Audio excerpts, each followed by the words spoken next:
Hey, what the hell are you doing?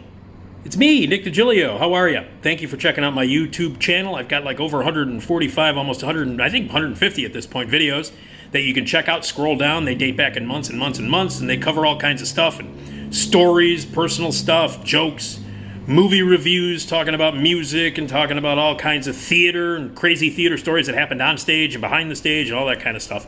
I try to cut a video at least once a day, sometimes every other day.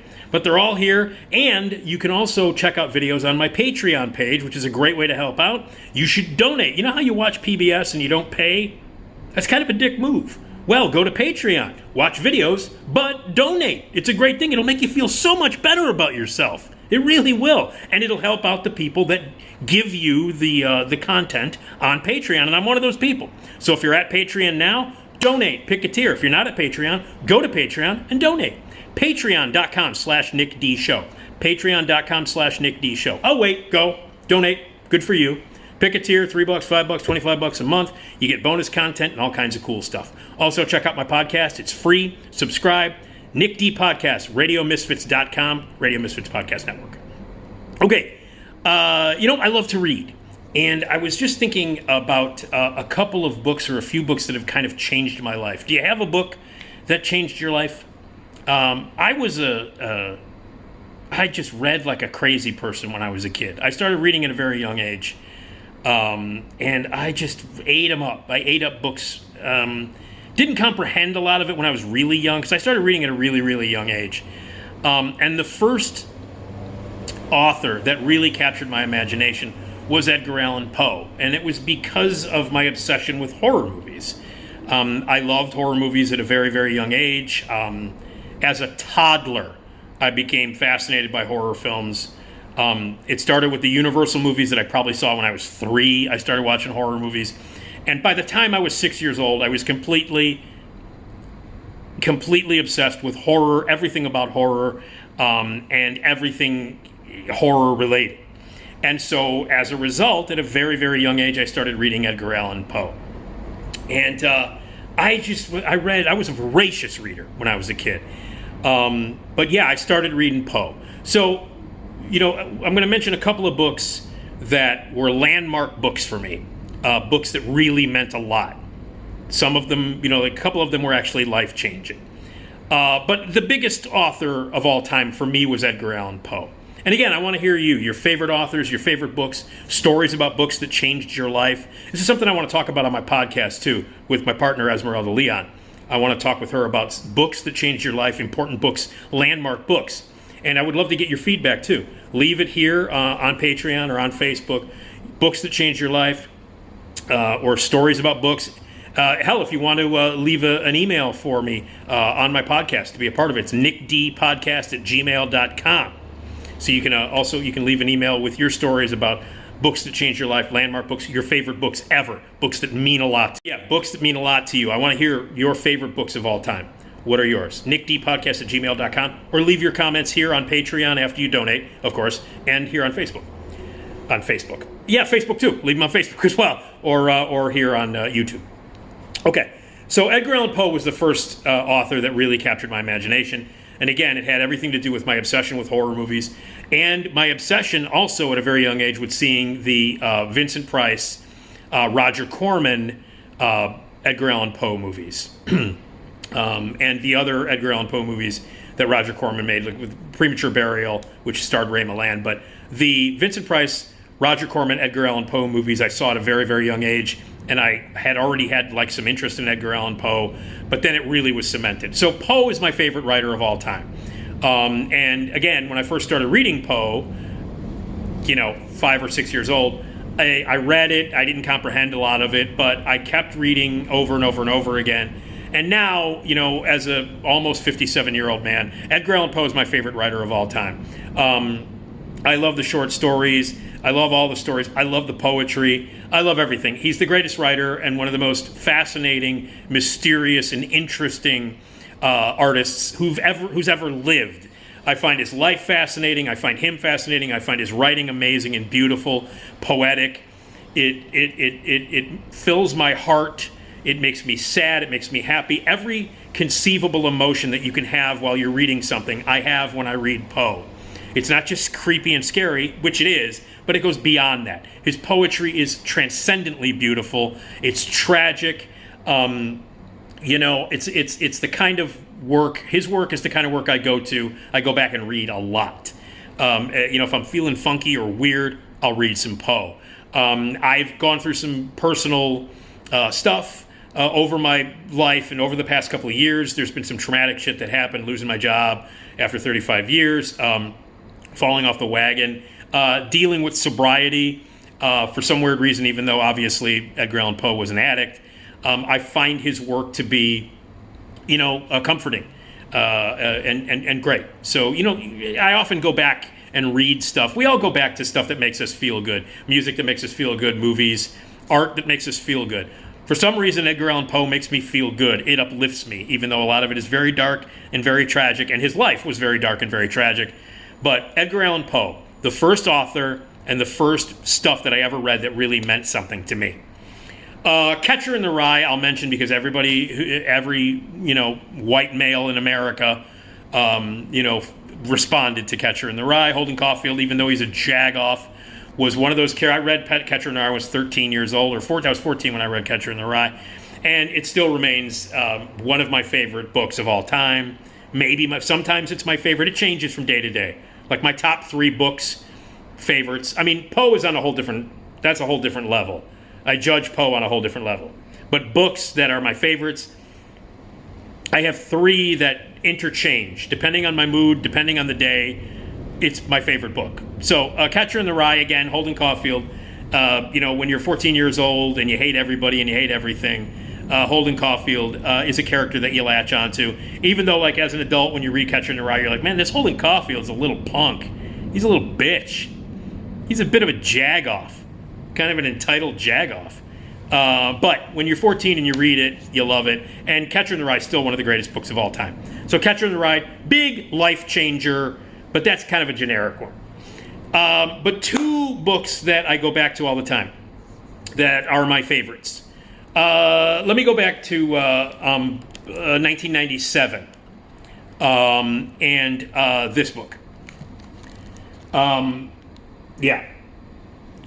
Don DeLillo's Underworld. It's a massive tome. Look, I'll drop it on the floor. Did you hear that? Mm-hmm. It's well over 800 pages. This one, by the way, I don't know how. I don't know where this. I mean, it came from a friend of mine. Deanna sent this to me for my birthday. But this is signed by DeLillo, and it's a first edition. This is a signed first edition of Underworld. Underworld, this book is a masterpiece. It is one of the absolute greatest works of art of the 20th century. Bar none, without question. No hyperbole. Fact. One of the greatest works of art of the 20th century I am holding in my hands. One of the greatest novels ever written. One of the most important books in the history of literature ever. Underworld. I'll never forget the first time I read it. Everybody was reading it. All of my friends were reading. We were all reading it around the same time. My first ex-wife Wendy had read it. My buddy Matt, my buddy Steve, all of us in and around the Factory Theater circle, the Simons hangout, Andersonville, let's all get drunk and talk about music, film, and books. When Underworld came out in 1997, it took over. It took over my social life, my friends' life, everything. It was like, you know, you were talking about whatever movies and music and stuff like that you were talking about. The one book that everybody was reading or had just read was Underworld. And I've read it 6 times, maybe, and gone back to it and read passages. Like every once in a while, I'll just go back and read it. But I've read it 6 times at least, all the way through. And it is a monumental. It's an undertaking. You got to be dedicated when you read this thing. I mean, look at it; it's huge, and there's a lot going on here. It's a rich tapestry. It is one of the greatest books ever written, and I don't quite know really what to say about it, except that it is it's astonishing in its prose. It's important about what it's about. It's about America and everything in it. It captures America at a very specific time and then goes beyond that. It's an incredible piece of work. Like, it's breathtaking. Like, there are passages in this book, when you read them, when you're done reading them, you're just like, wow. Especially the last chapter. I was in tears during the last 25, 30 pages of this book. Like, in tears, like crying. And it's poetic and beautiful and funny and satirical and dramatic and free-spirited. It is, it's my favorite. Again, they're interchangeable. Catcher in the Rye, this, and then the other book that I'm going to tell you about. But this is really, seriously. And I've bought this book. This is the book that I've purchased more times than any other book ever. Any girl I've dated after my divorce from Wendy, any girl that I've dated, I purchased this book for. I've purchased this book for friends, for birthday, for Christmas. I've probably bought this book and given it as a gift 15 times, easy. I've spent more money on this book than I have any other book ever. I'm not kidding. Like, if you've never read Underworld, I'm going to buy it for you. I have 3 copies myself. I'm looking at there. I can see 2 more on the bookshelf over there. There's 1 on my nightstand. There's 2 on a bookshelf. There's this first edition that's signed that I keep elsewhere. And there's always 1 on my nightstand. Because every once in a while, I'll just go, let me read a little bit from Underworld. If you've not read Underworld, you should. I don't even know what to say. It's an astonishing piece of work. One of the greatest and most important pieces of literature ever, and one of the most important works of art of the 20th century. And again, I've purchased it for friends, for people I don't even know very well. I was like, oh, you haven't read Underworld? There was a time when I was like, you haven't read Underworld? I'll be right back. And I would run off to a bookstore and then come back and go, here you go. It's a book that must be read. I insist that you read this book. You will be a better person afterwards. I know I was. So there it is. Now, the book that changed my life the most, the book that changed me as a person, that changed my personality, that completely altered my perspective on things, is this. That's The Chocolate War. The Chocolate War by Robert Cormier. This book changed my life. It changed my perspective. I looked at the world through different eyes after I read this book. Things started to change as I read it. And when I finished it, my personality was altered. My perspective, the way I looked at things, changed because of this book. Again, I have another. This is another signed first edition that I have in a special place. I keep Underworld and The Chocolate War. They're both first editions that are signed. I keep those in a special place. But I have a copy of The Chocolate War on my nightstand right now. I don't have Catcher in the Rye, but I do have Chocolate War and Underworld on my nightstand. I'm pointing. That's where my bedroom is, over there. But anyway, I was given a copy of The Chocolate World by my 8th grade teacher right before I graduated high school. So this would be 1979. I was 13 going on 14. And it's weird because 2 pieces of art that kind of changed my life happened at that time. And that's a life-changing time. It was a big change for me. I was like 14 years old. I was going from grade school, where I spent 9 years, to high school, but I was going to a different high school than all my friends were. My parents didn't want me to go to high school with the boneheads I was hanging out with. They were all a bunch of pothead, drunk, white trash jackasses. And my parents were like, you're not going to Lakeview, you're not going to Lane with all your friends. Let's go to a different high school and get you away from that bad element. And I went to Luther North, and I ended up loving it. But that was a big change in my life. Like I was like, okay, not only was I 14, not only was I a boy, not only was I, like changing, going through puberty and all the shit that you go through as a 13, 14-year-old boy, but I was going through a big upheaval in my personal life because all of my friends were going to one school and I was going to a different for high school. And it was a huge, huge upheaval in my life. The film at that summer before I went to, that spring into summer when I graduated 8th grade into high school, Phantasm came out, which is, for me, a very important movie, one of the greatest horror films ever made, a movie that sort of changed my life, and it altered me in a lot of ways, in my perspective on watching movies, and it was a very, very important movie, that life-changing year of my life. And at the same time that I was seeing Phantasm over and over again in the theater, I got this book and I started reading it. Chocolate War. It is a book about a new kid in a school who is going to this Catholic school where they're having a chocolate sale, where he is forced to sell chocolates, but a gang that is run by a kid named Archie Costello called the Vigils, they assign kids to do certain tasks to fuck with the status quo, the people in charge, the brothers in charge of this school. It gets out of hand. I won't go into the entire plot. They made a movie out of it. Keith Gordon directed it. It's an okay movie. I fucking hate the ending. They changed the ending completely. It's actually a very good movie until the ending. It's still, I would recommend the book, but they changed the ending completely. And I hate the last 15 minutes of the movie version of the Chocolate. Hate it. Like, actively despise how they fucked up and changed the ending. But anyway, The Chocolate War, I read at a time when I still believed everything my parents said. I still didn't question authority, and I still sort of blindly followed everything that adults and people in charge would say. Chocolate War made me change all of that. It made me cynical, and I'm thankful for it. This was written as an allegory about Watergate.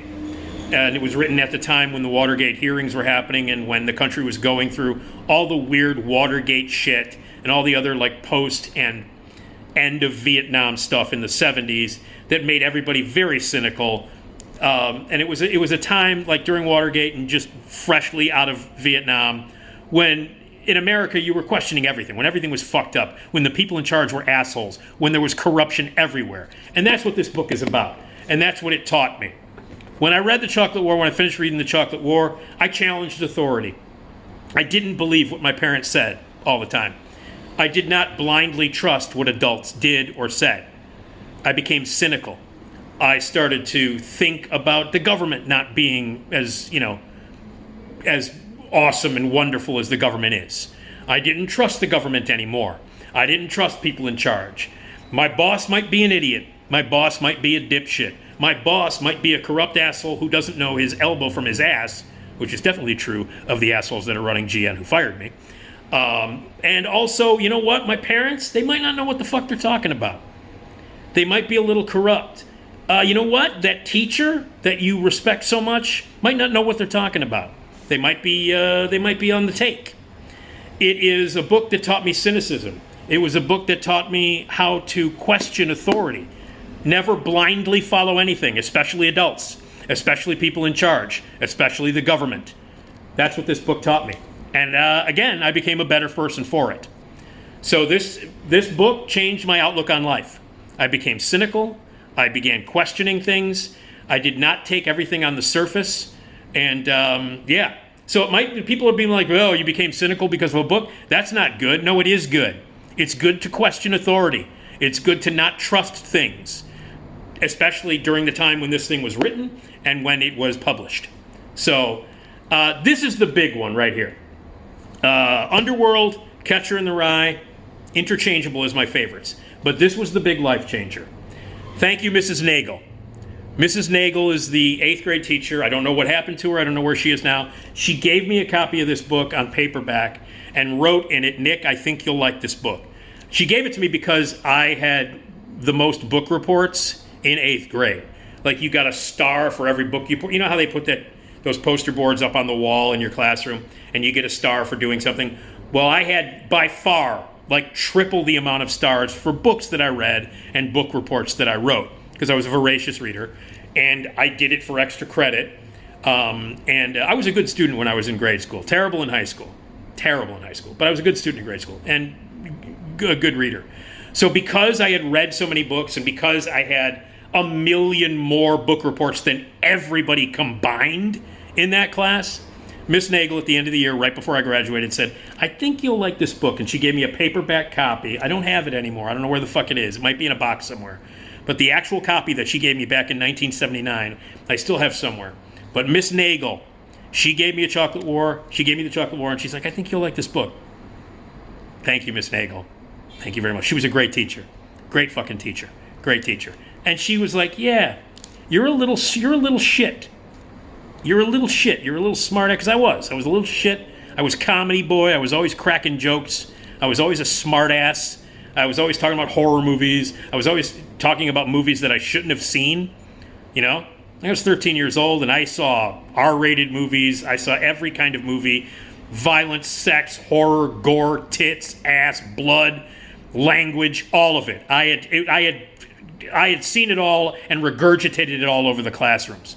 So she knew I was a little fucking shit. She knew that. She's like, here's a great book for a little shit. Little smart-ass shit. And she gave me this book, Mrs. Nagel. So, anyway. What books do you love? What books do you go back to? What books changed your life? Your favorite books of all time? Underworld, one of the greatest pieces of literature of all time. Chocolate War, Catcher in the Rye. Those are my three.